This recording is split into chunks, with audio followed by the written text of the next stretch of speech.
नमस्कार दोस्तों, 5 अक्टूबर 2021 के daily the Hindu editorial discussion में आपका स्वागत है। देखते हैं आज कौन कौन से इंपॉर्टेंट आर्टिकल है। पहला article, the dystopic reality of a Hindutva state.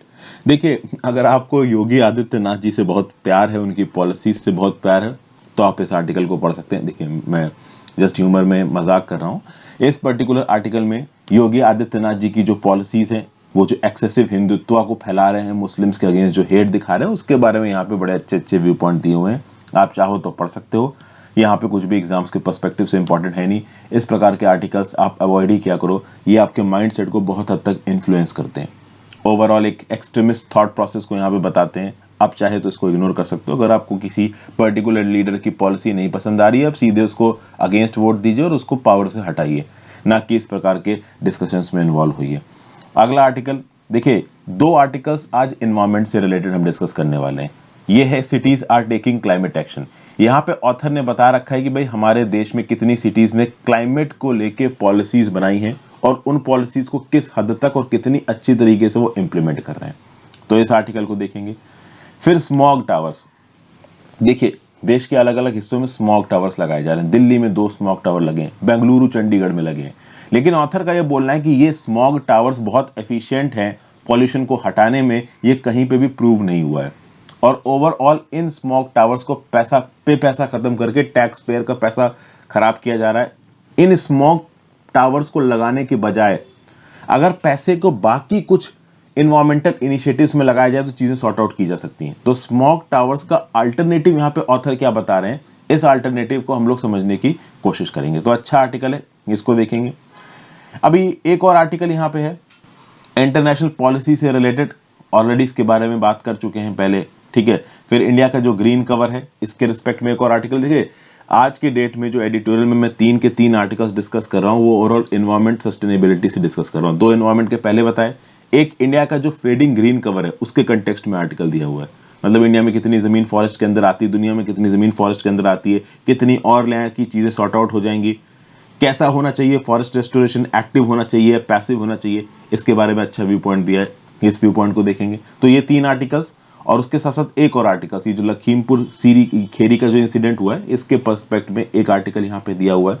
ऐसा नहीं होना चाहिए था, सरकार की यहाँ पे क्या अप्रोच होनी चाहिए, तो इसके बारे में बताएगा। तो ये 4 आर्टिकल्स डिस्कस करेंगे।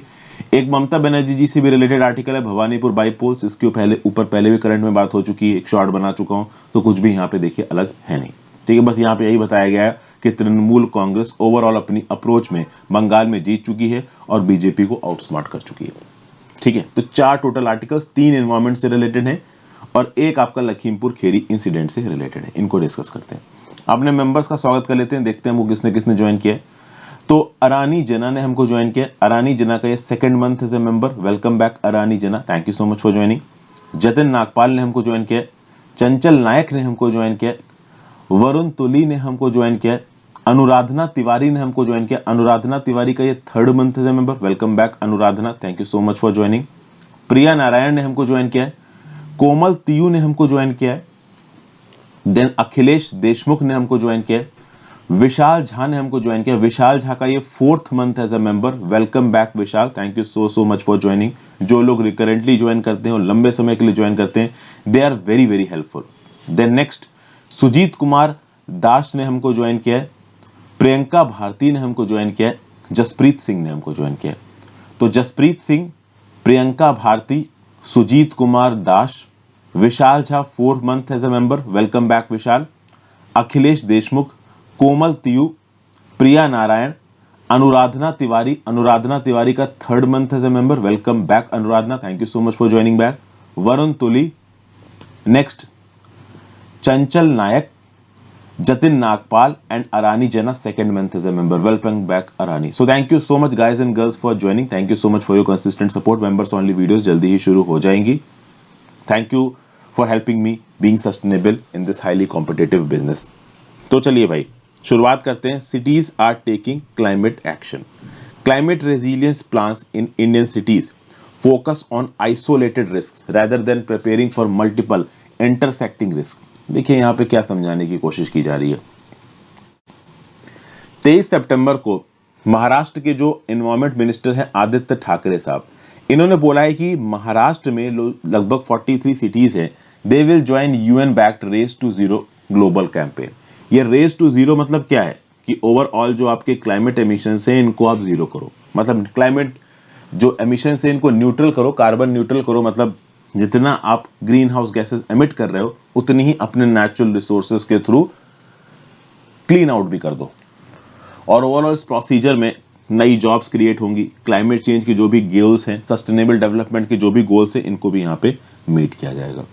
तो कुल मिला के आप देख सकते हो कि महाराष्ट्र एक ऐसा स्टेट जो कि बहुत हद तक क्लाइमेट रिस्क से ये एसोसिएटेड है। साइक्लोन्स का भी इफेक्ट आता है आपका महाराष्ट्र में, फ्लड्स, ड्रॉट, सी लेवल राइज।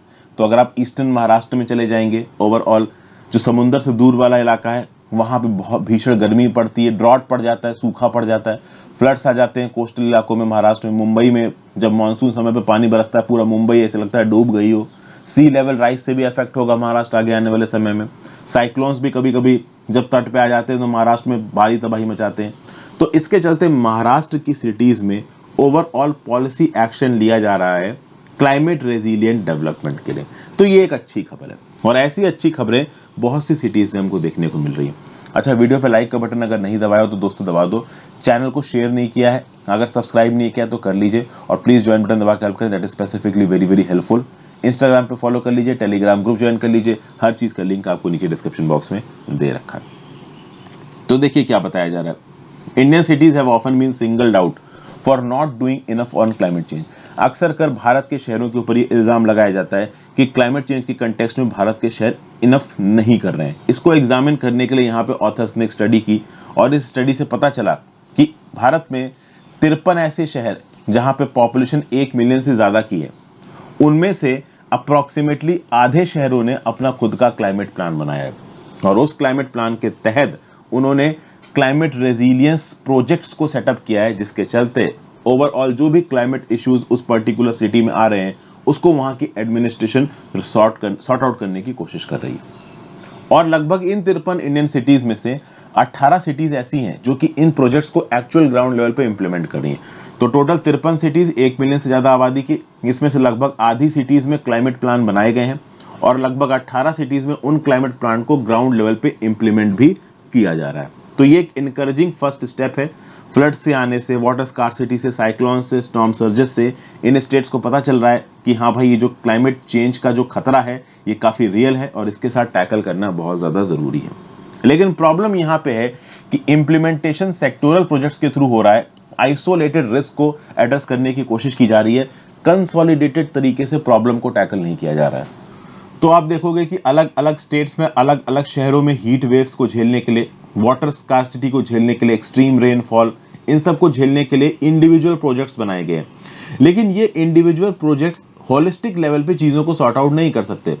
बहुत सारी प्रॉब्लम्स है जो इंटरट्विन्ड है, जैसे कि कोस्टल फ्लडिंग, सी लेवल राइज और साइक्लोन्स, काफ़ी हद तक ये एक दूसरे के साथ इंटरट्विन्ड है। तो यहाँ पे रिस्क कन्वर्ज हो रहे हैं और एक दूसरे के ऊपर री हो रहे हैं और ऐसे रिस्क को टैकल करने के लिए आपको एक कंसोलिडेटेड अप्रोच बनानी पड़ेगी। इंडिविजुअल अप्रोचेस से आप चीजें सॉर्ट आउट नहीं कर सकते। एक बात यहाँ पे ये बताई जा रही है। अच्छा, यहाँ पे कुछ ऐसे एग्जांपल्स भी दिए जा रहे हैं जहाँ पे अच्छे सॉल्यूशंस को ढूंढने की कोशिश भी की गई है, अच्छी तरीके से चीजें इंप्लीमेंट करने की कोशिश की गई है। तो भाई, क्लाइमेट एक्शन और सस्टेनेबल डेवलपमेंट को गोल मीट करने के लिए बहुत से सॉल्यूशंस हैं और एक ऐसा ही सॉल्यूशन इंप्लीमेंट किया गया है अहमदाबाद में सिंस 2010 अहमदाबाद में उनका खुद का एक हीट एक्शन प्लान इंप्लीमेंट हुआ है और उसके चलते अहमदाबाद में रियल टाइम में हीट मॉर्टेलिटी की वजह से जो मौतें होती हैं इनको कम किया गया है। ये जो हीट एक्शन प्लान है अहमदाबाद का, ये की government departments, NGOs, researchers, citizens, इन सबको और जो हाई रिस्क सोशल ग्रुप्स हैं जैसे wage labourers, low income groups, women and elderly पे फोकस करता है और ओवरऑल इनकी मदद करता है चीज़ों को सॉर्ट आउट करने में, मॉर्टेलिटी और मॉर्बिडिटी को कम करने में। ठीक है, तो क्या क्या किया गया इस हीट एक्शन प्लान में यहाँ पे? तो भाई अब देखोगे कि इंफ्रास्ट्रक्चरल इंटरवेंशंस किए गए, जो घरों की छतें होती हैं उनको व्हाइट कलर से पेंट किया गया। आपको पता है कि white colour is a good reflector, black colour is a good absorber. गर्मियों में आपकी मम्मी बोलती होंगी कि बेटा डार्क कपड़े, काले कपड़े पहन के बाहर मत निकलो क्योंकि काले कपड़ों में गर्मी ज़्यादा लगती है। थोड़े लाइट कपड़े पहन के बाहर निकलो, सफ़ेद टी शर्ट पहन के बाहर निकलो, उससे गर्मी कम लगती है। तो इस प्रकार से घरों के ऊपर व्हाइट पेंट करना, लोगों के अंदर पब्लिक अवेयरनेस बढ़ाना हीट को मैनेज करने के लिए, और अहमदाबाद में जो हीट एक्शन प्लान है ना, इसके ऊपर बेस्ड ऐसे प्लान 17 और शहरों में इंप्लीमेंट किए गए, plus nature based solutions implement किए गए कोस्टल तमिलनाडु में मैनग्रोव रिस्टोरेशन की फील्ड में, अर्बन वेटलैंड मैनेजमेंट के जो साक्ष्य हैं, जो प्रोग्राम्स हैं वो इंप्लीमेंट किए गए हैं बेंगलुरु में, इकोसिस्टम हेल्थ को सस्टेन करने के लिए, ह्यूमन सिस्टम्स को और आप कह सकते हो सस्टेनेबल बनाने के लिए। फिर अर्बन पार्क्स को सेटअप किया जा रहा है अर्बन इलाकों में, ऐसे अर्बन इलाके जहां पे गाड़ियों के चलते बहुत सारा एमिशन हो रहा है, पास में फैक्ट्रीज है वो बहुत सारा एमिशन कर रही हैं, तो लोगों को राहत देने के लिए अर्बन इलाकों में पार्क्स बनाए जाते हैं जहाँ पे खूब सारे पेड़ पौधे होंगे, तो लोग वहाँ पे जाके ठंडी हवा ले सकते हैं, साफ हवा ले सकते हैं, जो कि आपको पता है कि ये पेड़ पौधे हमारी हवा को साफ करते हैं, कार्बन डाइऑक्साइड को हवा से अलग करते हैं। वेटलैंड्स को यहाँ पे रिवाइव करने की कोशिश की जा रही है ताकि अर्बन फ्लड से लड़ा जा सके। लेकिन अब प्रॉब्लम है यहाँ पे, देखिए सस्टेनेबल इंडियन सिटीज को मेंटेन करने के लिए आपको पैसों की जरूरत है और इनएडिक्वेट फाइनेंसेस की प्रॉब्लम हमारे सामने है। प्लस बात यहाँ पे ये है कि इंस्टीट्यूशनल कैपेसिटी भी इनएडिक्वेट है। अक्सर कर क्या होता है कि जो भी, अच्छा देखिए ये प्रॉब्लम तो है, हमारे पास पैसा कम है और हमारी इंस्टीट्यूशनल कैपेसिटी लिमिटेड है, ये दो बड़ी प्रॉब्लम्स है और इन प्रॉब्लम्स को आइडेंटिफाई भी किया गया है। लेकिन जहाँ पे एग्जैक्टली डिपार्टमेंट अवेलेबल भी है ना, मान लो किसी शहर ने अपनी कोई एक climate policy, sustainable development policy बनाई, तो उसका एक पर्टिकुलर डिपार्टमेंट होगा, एक गवर्नमेंट मशीनरी होगी, वो गवर्नमेंट मशीनरी भी ठीक तरीके से काम नहीं कर पाती है।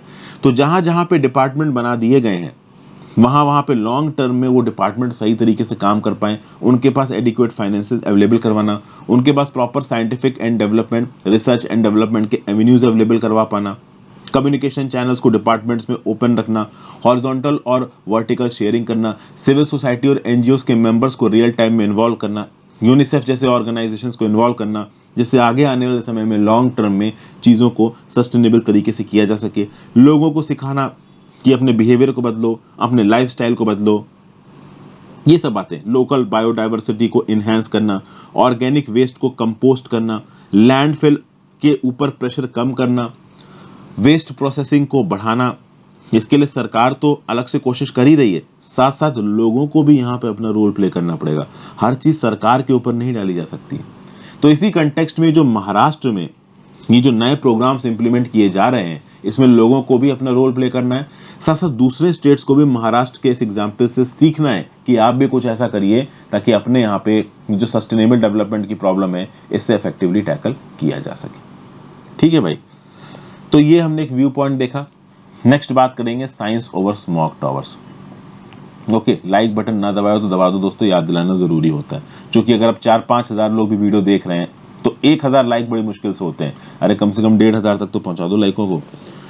तो साइंस ओवर स्मॉग टावर्स, देखिए 2 नए स्मॉग टावर्स अभी रिसेंटली इनॉग्रेट किए गए हैं दिल्ली में, और अभी रिसेंटली बेंगलोर और चंडीगढ़ में भी यहाँ पे स्मॉग टावर बनाए गए। स्मॉग टावर होता कैसा है, कुछ इस प्रकार का दिखता है आपको स्मॉग टावर।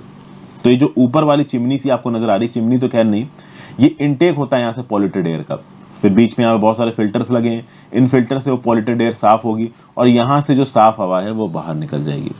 तो इस प्रकार के स्मॉग टावर्स को केवल इंडिया ही नहीं पूरी दुनिया में लगाया गया है, और ऐसा बोला जा रहा है कि ये जो स्मॉग टावर्स हैं ये अर्बन एयर को साफ कर सकते हैं। चलिए ठीक है भाई, मुंबई की जो क्लीन एयर प्लान है उसमें भी भाई 25 करोड़ की फाइनेंशियल रिक्वायरमेंट को मेंशन किया गया है ताकि जो मेजर ट्रैफिक इंटरसेक्शंस हैं वहां पे एयर फिल्ट्रेशन यूनिट्स लगाए जा सके। तो ये जो एयर फिल्ट्रेशन यूनिट्स छोटे लेवल पे और बड़े लेवल पे जो स्मॉग टावर्स लगाए जाते हैं, इसको लगाया जा रहा है भारत सरकार के द्वारा, राज्य की सरकार के द्वारा एयर पोल्यूशन को कम करने के लिए।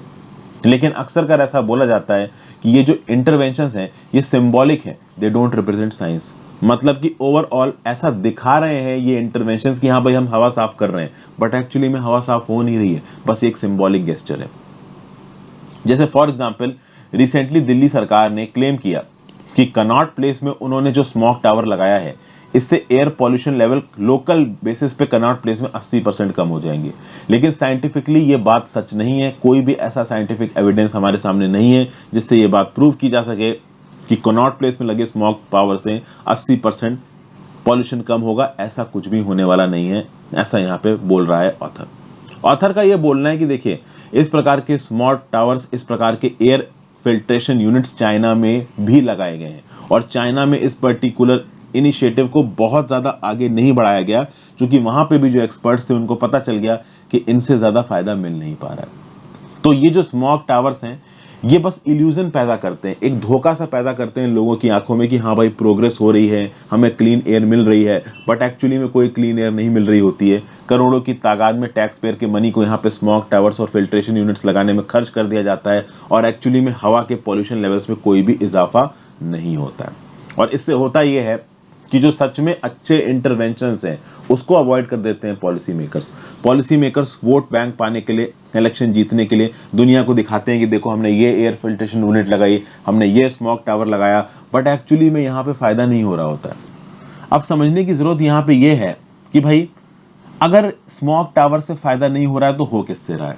और दूसरी बात, इंडिया में देखिए स्मॉग टावर्स और एयर फिल्ट्रेशन यूनिट्स लगाई जा रही हैं, तो ठीक है आप लगा रहे हो, तो at the same point of time आप इस बात को भी इंश्योर करो कि ये जो स्मॉग टावर्स लगाए गए हैं इनके आसपास क्या क्लाइमेट, मतलब क्या एयर पॉल्यूशन का डाटा निकल के आ रहा है। जो भी स्मॉग टावर लग रहा है आसपास, इसकी इफेक्टिवनेस से रिलेटेड डाटा ट्रांसपेरेंट तरीके से इंडिपेंडेंट इवैल्यूएशन के लिए पब्लिक डोमेन में आना चाहिए, और उसके बाद ओवरऑल लोगों को और एक्सपर्ट को ये मौका मिलना चाहिए कि वो खुद के दिमाग से एसेस कर सकें कि क्या सच में टैक्स पेयर का पैसा खत्म करके ये स्मॉग टावर्स लगा के कुछ यूजफुल किया जा रहा है, या फिर बस आप लोगों को बोल दो कि हाँ देखो स्मॉग टावर लगा दिया, चीजें अच्छी हो गई, और ग्राउंड लेवल में एक्चुअली में कुछ नहीं हुआ।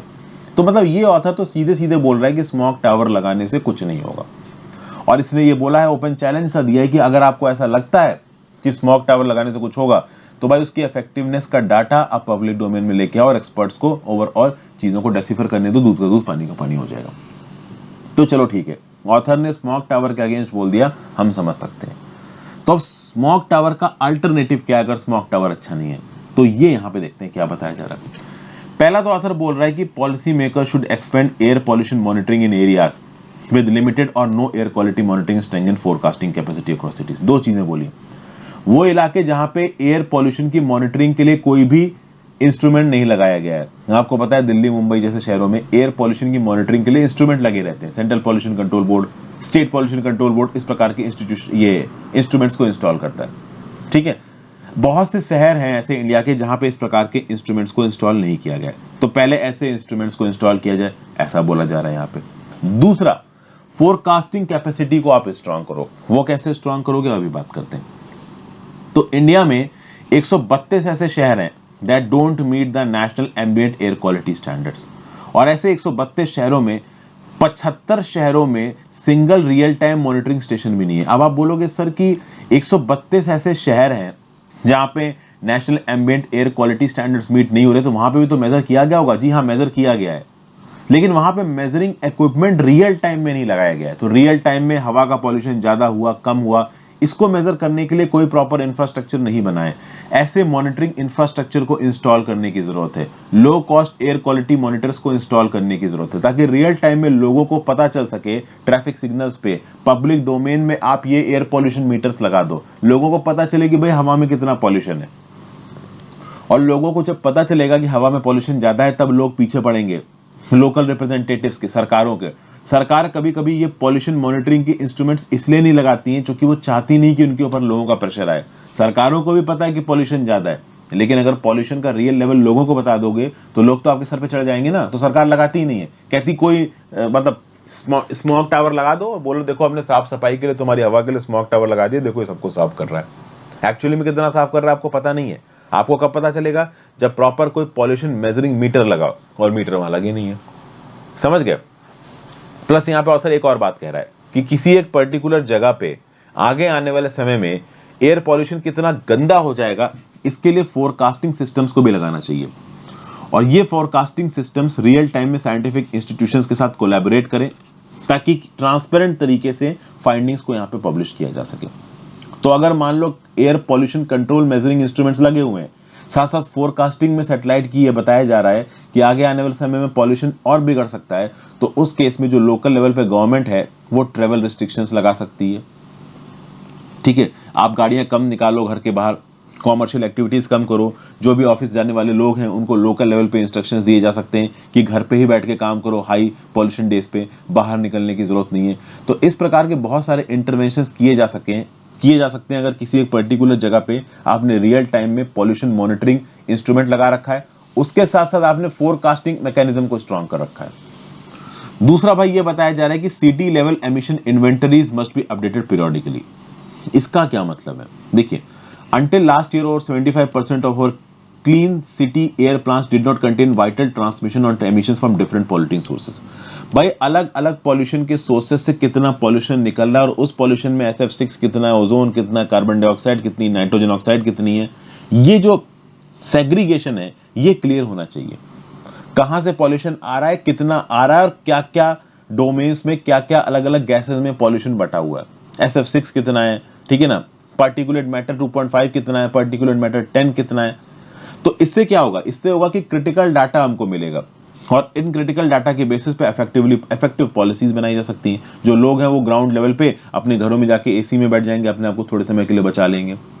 ओके, इसके बेसिस पे बहुत सारे एकेडमिक इंस्टीट्यूशंस अपनी कहते हैं ना कि पॉलिसीज को यहाँ पे प्रेडिक्ट करेंगे कि आप ऐसा करो तो चीजें हो जाएंगी। देखिए हमारे देश में ऐसे बहुत से प्रीमियर एकेडमिक इंस्टीट्यूशंस हैं जो कि इन्वायरमेंट में लगातार रिसर्च करते रहते हैं, लेकिन वो सजेशंस तब देंगे जब उनको एक्चुअली में पता हो कि प्रॉब्लम कितनी ज़्यादा विकराल है और उसके लिए रियल टाइम मॉनिटरिंग चाहिए। अच्छा, यही जो एकेडमिक इंस्टीट्यूशन है ये समय समय पे हवा की लेवल को चेक भी करते रहते हैं, लेकिन देखिए ये चीज़ें रियल टाइम होनी ज़रूरी है। आपने 3 महीने पहले चेक किया, उसके बाद 6 महीने बाद चेक किया, ये सब चीज़ें नहीं चल पाएंगी। यहाँ पे रियल टाइम में चीज़ों को करने की ज़रूरत है। तो एकेडमिक इंस्टीट्यूशन जब स्टडी कंडक्ट करता है तो वो वन टाइम एक्सरसाइज होती है, जबकि सरकार को यहाँ पे रियल टाइम में चीज़ें लेके आनी है। लेकिन सरकार रियल टाइम में चीज़ें क्यों नहीं लेके आती है? क्योंकि भाई उनको वोट चाहिए। अगर रियल टाइम में पॉल्यूशन का लेवल बताने लगेंगे तो लोग गरियाने लगेंगे, बोलेंगे सरकार कुछ कर नहीं रही, अगली बार लोकल वार्ड काउंसिलर जीत नहीं पाएगा, इस तरीके की प्रॉब्लम आ जाएंगी, लोकल MLA नहीं जीत पाएगा। तीसरा, targeted efforts must be made to improve air quality for urban slum dwellers who do not have access to clean cooking energy। अगर आप डोंगरी की चौल में चले जाओ, ओवरऑल मुंबई के स्लम इलाकों में चले जाओ, दिल्ली के स्लम इलाकों में चले जाओ, तो क्या लगता है उनके घर में उनके लोगों के पास LPG गैस होगी क्या? ऑब्वियस सी बात नहीं है। वो आसपास की लकड़ और जो भी लकड़ियां हैं और जो भी आपके कंडे हैं इनको जला के अपने घर में खाना बनाते हैं, इनके यहाँ चूल्हा जलता है। तो हाउस होल्ड पॉल्यूशन यहाँ बहुत है। पहले जो पॉल्यूशन आपका गांव तक लिमिटेड था, गांव में लोगों ने लकड़ी काटी, बायोमास को जला के खाना बना लिया, इस प्रकार की चीजें अब शहरों में स्लमों में होने लगी हैं। तो उसके चलते घर के अंदर जो लेडीज या आदमी खाना बना रहे होते हैं उनकी हेल्थ को तो खतरा है ही, हाउस होल्ड एमिशंस बढ़ जाते हैं। इन्हीं घरों में सर्दियों के समय पे बहुत ज्यादा एमिशंस बढ़ जाते हैं, क्योंकि इनके पास कोई हीटर तो लगा नहीं इनके घरों में, बिल्कुल ही आप कह सकते हो कंजस्टेड सेटिंग्स में ये लोग रहते हैं, चॉल्स में, स्लम्स में। तो वहां पे इनका जो फ्यूल कंजम्पशन है वो बहुत बढ़ जाता है और इस फ्यूल कंजम्पशन से जो हाउस होल्ड एमिशंस है वो ज़्यादा होने लगते हैं। तो सीधे सीधे लकड़ी जलाने लगोगे, बायोमास जलाने लगोगे, तो यही होने वाला है। तो इंडोर एयर पॉल्यूशन भी बढ़ेगा, हेल्थ रिस्क भी यहाँ पे बढ़ेंगे। तो बेटर ये है कि अर्बन स्लम सेटिंग्स में भी LPG कनेक्शंस को बहुत तेज़ी से बांटा जाए। अब प्रॉब्लम यह है कि LPG कनेक्शंस यहाँ पे इसलिए नहीं पहुँच पाते क्योंकि ये इलीगल सेटिंग्स है, इनको कभी कभी इंक्रोचमेंट बोला जाता है और इंक्रोचमेंट वाले इलाकों में आपको परमानेंट घर का एड्रेस नहीं मिल सकता और एक गैस कनेक्शन लेने के लिए आपको परमानेंट घर का एड्रेस चाहिए होता है। तो इस प्रकार की प्रॉब्लम्स को यहाँ पे सॉर्ट आउट करने की जरूरत है। और खास बात यह कि हमारे सिटीज को अपनी इन्फोर्समेंट कैपेसिटी को भी स्ट्रेंथन करना चाहिए।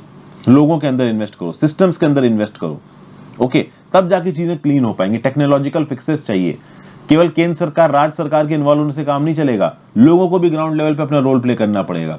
तो ये सब बातें यहाँ पे आर्टिकल में बताई गई हैं। नेक्स्ट आर्टिकल चलते हैं, needless escalation, violence in Lakhimpur Kheri will increase trust deficit between farmers and government. क्या बताया जा रहा है यहाँ पे?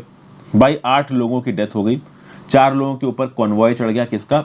Union minister of state for home affairs and BJP MP Ajay Kumar Mishra का। उसके चलते 4 लोगों की जान गई, उसके बाद जो वायलेंस हुआ उसमें 4 और लोगों की जान चली गई। ठीक है, जो एजिटेटर्स थे वो BJP के ऊपर इल्जाम लगा रहे हैं, जो BJP है वो एजिटेटर्स के ऊपर इल्जाम लगा रहे हैं। और हमारे जो खानविलकर साहब है उन्होंने बोला कि यहाँ पे रिस्पॉन्सिबिलिटी तुम फिक्स ही नहीं कर पा रहे हो। इसके ऊपर एक छोटी सी वीडियो में और बनाऊंगा कि भैया फार्मर्स का जो राइट टू प्रोटेस्ट है वो किस हद तक एब्सोल्यूट है, जिसके ऊपर सुप्रीम कोर्ट रिसेंटली बहस करेगा। और बहुत जरूरी है जानना भाई क्या लिमिट है आपके राइट टू प्रोटेस्ट की। और इन्हीं प्रोटेस्ट में जान जाने लगती है, जब जान जाने लगती है तो चीजें गड़बड़ होने लगती हैं। इस जनवरी से अगर आप देखोगे तो ओवरऑल प्रोटेस्ट चलते ही जा रहे हैं। फार्म लॉस का इम्प्लीमेंटेशन बंद कर दिया गया है ना, गवर्नमेंट फार्म लॉस को इम्प्लीमेंट कर रही है। सुप्रीम कोर्ट ने खुद बोल दिया कि हम फार्म लॉस को अभी के लिए इम्प्लीमेंट नहीं कर रहे हैं। तो जब फार्म लॉस को अबेयंस में रखा गया है, जब सुप्रीम कोर्ट ने उसके इम्प्लीमेंटेशन को रोक दिया गया है, तो यहाँ पे प्रोटेस्ट क्यों हो रहे हैं? फार्म लॉस कौन कौन से हैं ये यहाँ पे लिखा हुआ है। जो फार्मर्स हैं जो यहाँ पे एजिटेशन कर रहे हैं, वो अपनी मैक्सिमलिस्ट पोजीशन पे डटे हुए हैं और उससे नहीं अडिग रहे। वो मैक्सिमलिस्ट पोजीशन उनकी क्या है कि भैया फार्म बिल्स को हटाओ, जब तक तुम फार्म बिल्स को नहीं हटाओगे तब तक हम अपनी प्रोटेस्ट को इंडेफिनेटली करते रहेंगे। ऐसा यहाँ पे इन फार्मर्स ने बोला है। और आगे आने वाले समय में इन फार्म एजिटेशन की जो इंटेंसिटी है वो और बढ़ सकती है, ऐसा भी यहाँ पे बोला गया। लेकिन सुप्रीम कोर्ट रिसेंटली इस बात पे अपनी राय देते हुए नजर आया है कि इस प्रकार के जो फार्म प्रोटेस्ट हो रहे हैं, इसमें हाईवेज वगैरह को ब्लॉक कर दिया जाता है, ओवरऑल जनरल पब्लिक को इनकन्वीनियंस होने लगती है, वो भी गड़बड़ है। एक सुप्रीम कोर्ट अपॉइंटेड कमेटी ने बनाई गई थी जो कि फार्मर्स के साथ डायलॉग फैसिलिटेट कर रही थी। इसने भी अपनी रिपोर्ट पब्लिश की मार्च 2021 में। इस रिपोर्ट को अभी ओपन नहीं किया गया है, पब्लिक डोमेन में नहीं रखा गया है। इस पर्टिकुलर रिपोर्ट ने फार्मर्स के बीच में और सरकार के बीच में जो मांडवली है उसके लिए कुछ यहाँ पे व्यू पॉइंट्स दिए हैं। ना ही इन्होंने फार्म लॉस को रद्द करवाया है और फार्मर्स की ग्रीवेंसेस को भी यहाँ पे एड्रेस किया है। अब समझ में नहीं आ रहा है कि मार्च 2021 में जब ये कमेटी की रिपोर्ट सुप्रीम कोर्ट के पास पहुंच चुकी है तो इस रिपोर्ट को लाइव क्यों नहीं किया गया। अब एक और खास बात है, 1991 से हमने एक चीज देखने को मिली है कि भाई जब भी कोई नियम कानून लागू किया जाता है, भले ही वो नियम कानून, तो मान लो आपने कोई नियम कानून पास किया, अब वो नियम कानून हित में है, पब्लिक हित में है। जैसे फॉर एग्जांपल बहुत सारे एक्सपर्ट्स का ये बोलना है कि ये जो फार्म लॉज हैं ये लॉन्ग टर्म में फार्मर्स की इनकम को बढ़ाएंगे। लेकिन अगर आप इन नियम कानूनों को इंक्लूसिव वे से पास नहीं करोगे तो प्रोटेस्ट होगा। फॉर एग्जाम्पल फार्म लॉज को पास कराते वक्त किसी भी पार्लियामेंट्री कमेटी के पास इन फार्म लॉज को नहीं बेचा गया। इनफैक्ट जब राज्यसभा में इन फार्म लॉज को पास कराया गया तो वॉइस वोट से जल्दी से पास करा लिया गया, जबकि अगर आपको याद हो तो राज्यसभा में गदर बवाल मचा था जब ये फार्म लॉस पास हो रहे थे। तृणमूल कांग्रेस का जो राज्यसभा एमपी था डेरेक ओब्रायन चढ़ चढ़ के क्या क्या बवाल हो रहा था आपको मालूम है। तो जब इतना बवाल हो रहा था तो आपको प्रॉपर वोटिंग प्रोसीजर से इन फार्म लॉस को पास कराना चाहिए था, इनके ऊपर एक डिबेट इंश्योर करनी चाहिए थी, इन फार्म लॉस को ज्वाइंट पार्लियामेंट्री कमेटी को फॉरवर्ड करना चाहिए था। ये सब नहीं किया गया। तो इससे क्या पता चला? इससे यह पता चला कि फार्म लॉस को नॉन इंक्लूसिव तरीके से पास किया जा रहा है, जबरदस्ती लोगों के ऊपर इंप्लीमेंट करवाया जा रहा है। और ये एक डेमोक्रेसी है, यहाँ पे चीजें आप जबरदस्ती लोगों के ऊपर इंप्लीमेंट नहीं करवा सकते।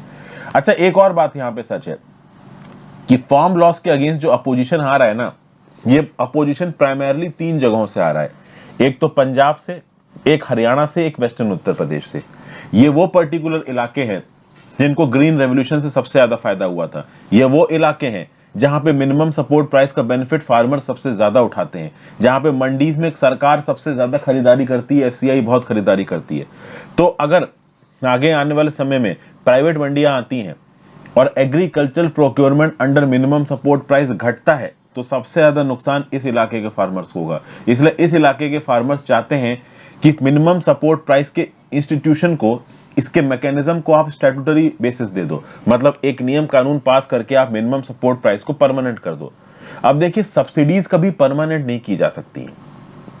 ये तो वही बात हो गई ना कि गवर्नमेंट सर्वेंट खड़े होकर सरकार से बोल रहा है मुझे इतनी तनख्वाह दो, मुझे इतनी पेंशन दो। देखिए, सब्सिडी तो सब्सिडी है, वो सपोर्ट के बेसिस पे दी जाती है, ठीक है ना। तो ये आप नहीं कह सकते, क्लेम नहीं कर सकते कि हम ये पैदावार कर रहे हैं तो हमारा तो मिनिमम सपोर्ट प्राइस पे तुमको खरीदना ही पड़ेगा। सब्सिडी सब्सिडी, और over the course of time आपको personal capacity of the farmers को बढ़ाना है और सब्सिडी को, फ्री के दिए हुए पैसे को कम करना है। शायद सरकार यहाँ पे ये करने की कोशिश कर रही थी और लोगों को पसंद नहीं आया तो इतना भारी बवाल हो गया। इसके चलते अभी लखीमपुर खेरी में जो प्रोटेस्ट हो रहे थे वहां पे 8 लोगों की जान चली गई। तो इस प्रकार के इंसिडेंसेस को कम करने के लिए सरकार को फार्मर से बात करनी चाहिए। अब सरकार ये बोल रही कि हम फार्मर से ऑलरेडी इनफ बातचीत कर चुके हैं, हम ज्यादा बातचीत करने को बचा नहीं है। सुप्रीम कोर्ट में मैटर पहुंच गया है।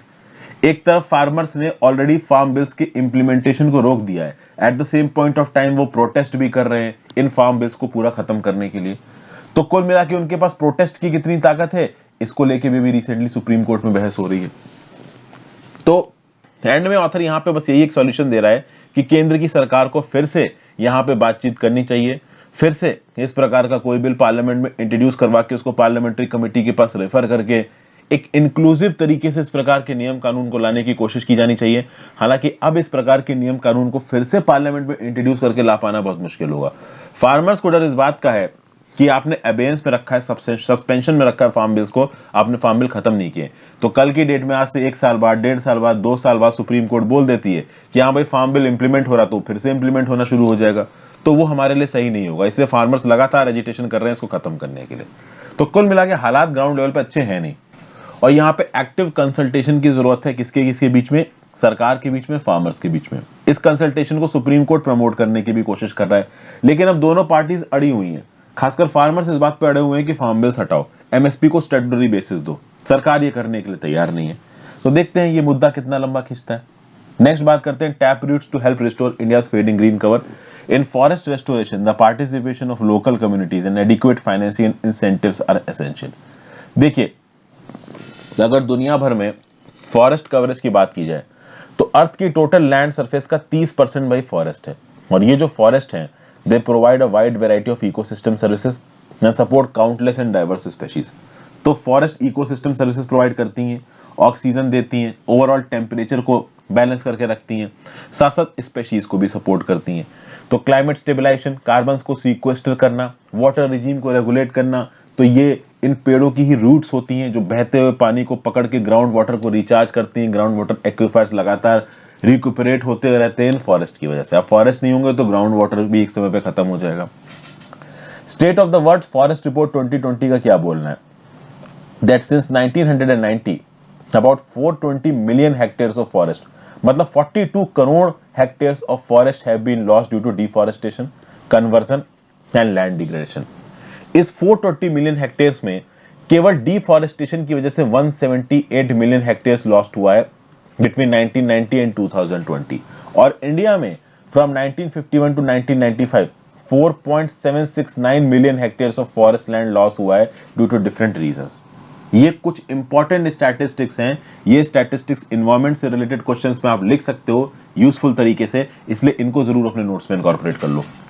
फिर आगे क्या बताया जा रहा है कि भाई बहुत सारे इंटरनेशनल कन्वेंशंस और नेशनल पॉलिसीज हैं जो कि ग्रीन कवर को इंप्रूव कर सकते हैं, लेकिन उसके बाद भी ग्लोबल फॉरेस्ट कवर यहाँ पे घटता हुआ नजर आ रहा है।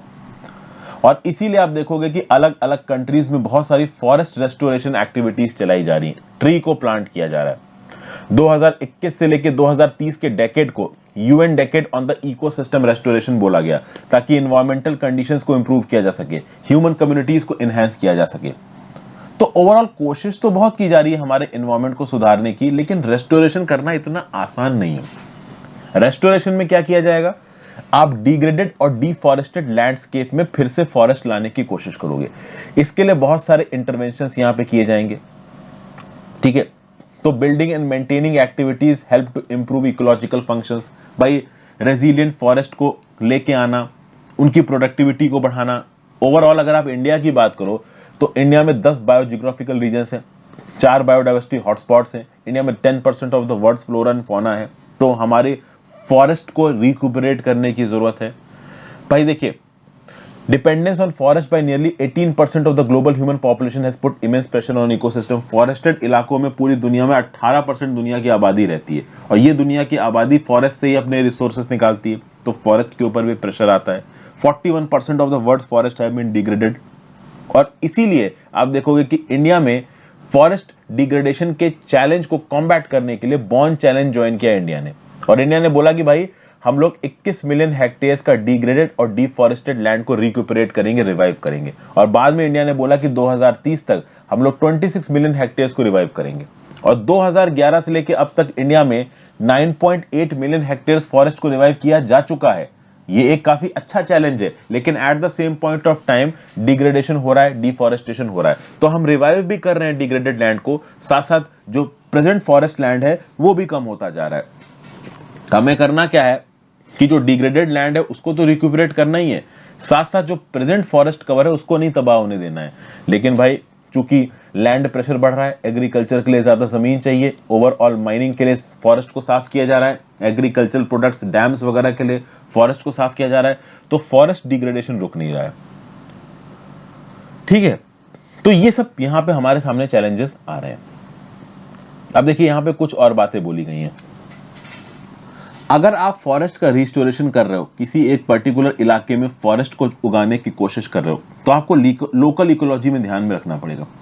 जैसे जो सवाना ग्रासलैंड वाले इलाके हैं, उन सवाना ग्रासलैंड वाले इलाकों में अगर आप फॉरेस्ट लाने की कोशिश करोगे, तो सवाना ग्रासलैंड में जो बायोडाइवर्सिटी, जो फ्लोरा और फोना एग्जिस्ट करते हैं, वो तबाह हो जाएंगे। तो अगर आपको फॉरेस्ट लेके आने भी हैं, तो तरीके से लेके आने पड़ेंगे। सवाना ग्रासलैंड में आप फॉरेस्ट को रिक्यूपरेट नहीं कर सकते, क्योंकि वहां की जो एग्जिस्टिंग बायोडाइवर्सिटी है वो बर्बाद हो जाएगी। ओके, तो रेस्टोरेशन एक साइंटिफिक एक्टिविटी है और इसके लिए आपको प्रॉपर रिसर्च सपोर्ट की जरूरत है। ये अलग बात है कि बहुत सारे केसेस में रेस्टोरेशन नेचुरली भी हो जाता है, फॉरेस्ट नेचुरली भी उग जाते हैं, और जो फॉरेस्ट नेचुरली उगते हैं वो लॉन्ग टर्म में बहुत ज्यादा सस्टेनेबल रहते हैं। अगर इंडिया की बात की जाए तो लगभग 5% of Indian forest are under protection area management. उनके लिए स्पेसिफिक रेस्टोरेशन स्ट्रेटजीज की जरूरत है। आपको पता होना चाहिए कि लैंड डिग्रेडेशन की क्या वजह है। ग्रेजिंग एनिमल्स के द्वारा, इंक्रोचमेंट, लोग घुस के वहां पे अपना सेटलमेंट्स बना लेते हैं, फायर, क्लाइमेट चेंज, ये सब रिस्पॉन्सिबल हैं आपका फॉरेस्ट डिग्रेडेशन के लिए। इंडिया का इकोलॉजिकल हैबिटेट बहुत डाइवर्स है, तो लोकल फैक्टर्स को, लोकल डिस्टर्बेंसेस को, फॉरेस्ट डिपेंडेंट कम्युनिटीज को ध्यान में रखते हुए आपको फॉरेस्ट रिस्टोरेशन करना पड़ेगा। तब सबसे खास बात यहां पे यह है कि इंडिया में लगभग 1.48 मिलियन हेक्टेयर्स के ऊपर जो ट्राइबल आदिवासी पॉपुलेशन है वो डिपेंड करती है। जो लोकल लाइवलीहुड कम्युनिटीज है उनकी भेड़ बकरियां चरती हैं 75% ऑफ द फॉरेस्ट इलाकों में। तो इन फॉरेस्ट इलाकों को प्रिजर्व करने के लिए इनके ऊपर डिपेंडेंट कम्युनिटीज को आप बिल्कुल ही सेग्रीगेट कर दो, साइड हटा दो, तो वो भी वल्नरेबल हो जाएंगी। ये भी यहाँ पे सही नहीं है। इसलिए यहाँ पे आप देखोगे कि ज्वाइंट फॉरेस्ट कमेटी बनाने की बात की गई और ज्वाइंट फॉरेस्ट कमेटी बनाई भी गई है। अभी के लिए इंडिया में 1,18,213 ज्वाइंट फॉरेस्ट कमेटी है, जहां पे लोकल लेवल पे लोग इन्वॉल्व होकर फॉरेस्ट के प्रोटेक्शन और डेवलपमेंट के लिए काम करते हैं। ओके, 25 मिलियन हेक्टेयर्स के इलाके को ये 1,18,000 joint forest management committees manage करती हैं। इन कमेटी में प्रोफेशनलिज्म लाने की जरूरत है और इनके लिए सपोर्ट बेस बढ़ाने की जरूरत है। इनकी फंक्शनैलिटी, परफॉर्मेंस को और डायनेमिक बनाने की जरूरत है। इनको समय समय पे एडिक्वेट फाइनेंसिंग मिले, इस बात को इंश्योर करने की जरूरत है। तो ये सब बातें यहाँ पे बताई जा रही हैं फॉरेस्ट रेस्टोरेशन को लेके।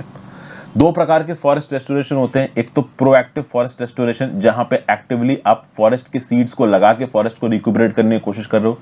दूसरा कि किसी एक पर्टिकुलर इलाकों में अगर नेचुरल फॉरेस्टेशन, नेचुरल रिफॉरेस्टेशन के चांसेस हैं, तो इस प्रकार की कंडीशंस को आप वहां पे पैदा करो, ठीक है ना, जिससे वो नेचुरल रिफॉरेस्टेशन हो। जैसे कि कुछ दिन पहले मैंने करंट अफेयर से बताया था कि मारुत ड्रोन्स का प्रयोग करके डिग्रेडेड फॉरेस्ट लैंड में सीड्स डिस्पर्स किए जा रहे हैं। उस सीड्स में एप्रोप्रिएट अमाउंट ऑफ फर्टिलाइजर भी है, एप्रोप्रिएट अमाउंट ऑफ इंसेक्टिसाइड्स भी है, और ओवरऑल वो सीड्स नेचुरली जनरेट होके, नेचुरली आप कह सकते हो जर्मिनेट होके फॉरेस्ट को रिप्लेनिश कर देंगे। तो इस प्रकार की स्ट्रेटजीज यहाँ पे इंप्लीमेंट करने की जरूरत है नेचुरल रिफॉरेस्टेशन के लिए। और प्रोएक्टिव रिफॉरेस्टेशन में तो भाई आपको मैनुअली इन्वॉल्व होकर ओवरऑल फॉरेस्ट को रिक्यूपरेट करना पड़ेगा।